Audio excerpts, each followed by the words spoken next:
Are you ready? Welcome to Conflict Nexus Report, where we bring latest updates about global world crises and latest news. Hang tight for what we have for you today. On Friday, April 18, 2026, Donald Trump stepped forward and delivered a series of dramatic announcements that, if true, would have reshaped the balance of power in the Middle East almost overnight, claiming not only that Iran had agreed to halt uranium enrichment on its own soil, but also that the Strait of Hormuz, one of the most strategically important waterways on the planet, had been permanently opened, and even more astonishingly, that both countries would now cooperate in recovering enriched uranium buried beneath the rubble of destroyed nuclear sites and transported to Iran. But within just 24 hours, those claims began to unravel as Iranian officials forcefully rejected every single point, and by Saturday morning, the Islamic Revolutionary Guard Corps, known as the IRGC, had moved quickly to reimpose strict control over the Strait of Hormuz, effectively reversing the narrative that had been presented to the world. So the question becomes unavoidable: what is really happening behind the scenes, and how did the situation escalate to such a dangerous and confusing point? To understand the present moment, you have to step back and look at the chain of events that led here, because this crisis did not emerge overnight, but rather built gradually through weeks of escalating confrontation that pushed the region closer and closer to a full-scale war. Earlier in 2026, the United States and Israel carried out coordinated strikes on Iranian nuclear facilities and key military infrastructure in an operation that was unprecedented both in scale and in its implications, triggering an immediate response from Iran in the form of missile barrages that signaled a willingness to retaliate and raised fears that the conflict could spiral far beyond control.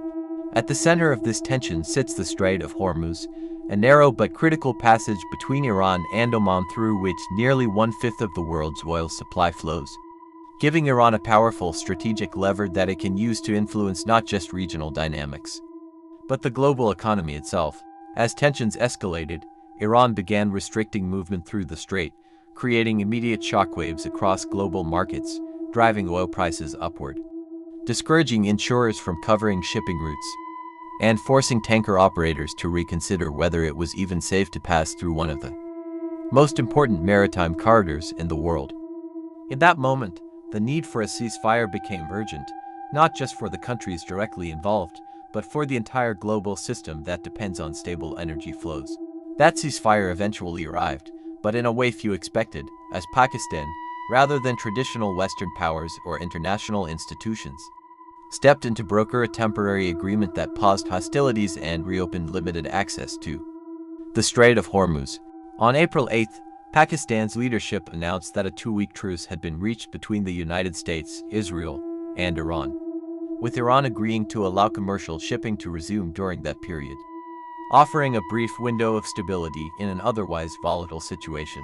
However, beneath the surface of that agreement lay deep misunderstandings and fundamentally incompatible expectations, as Iran's proposals included demands such as the withdrawal of U.S. forces from the region, financial reparations tied to maritime activity, recognition of its authority over the strait, and the removal of sanctions, all of which were highly unlikely to be accepted by Washington.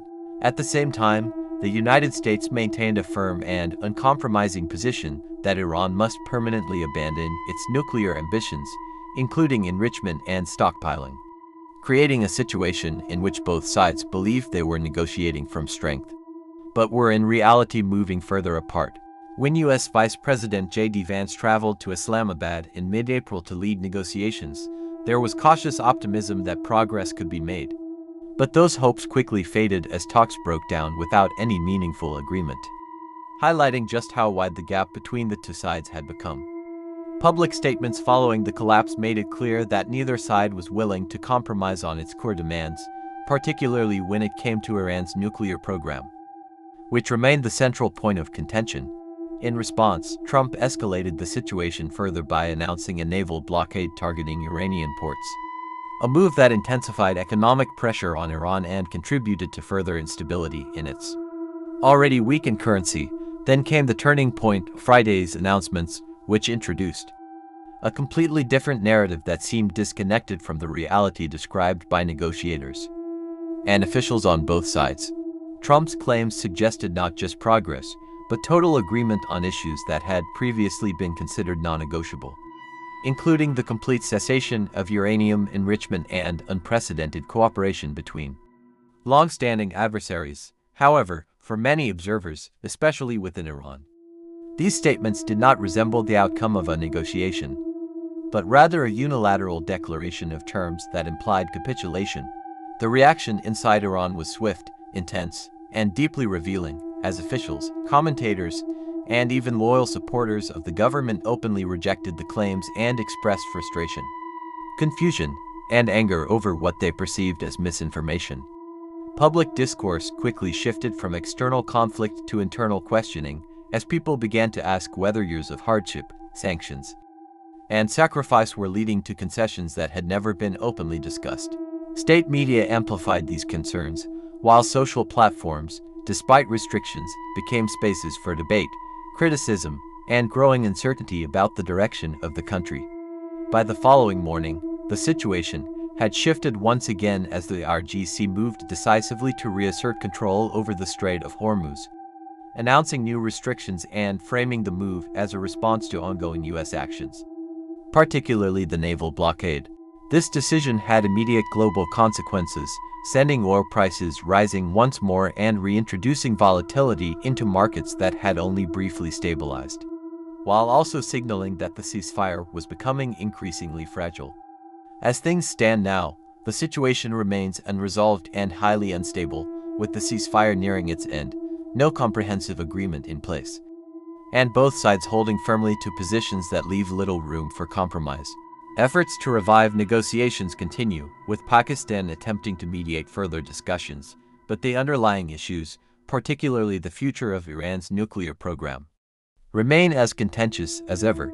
At the same time, internal pressures within Iran are mounting, as economic challenges, communication restrictions, and public frustration create an environment of uncertainty that could influence future decisions.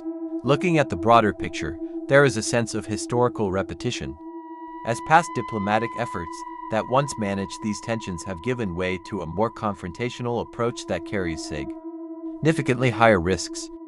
Years ago, agreements were reached that temporarily reduced tensions and placed limits on nuclear activity, but those frameworks no longer exist, leaving a vacuum that has been filled by conflict, mistrust, and competing narratives.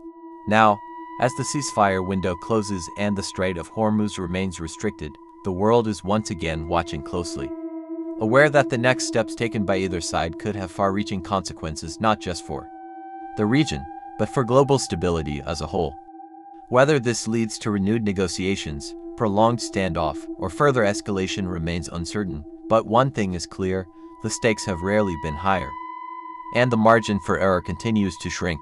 Don't forget to like, comment, share, and turn on the subscribe button to be notified whenever we drop latest news.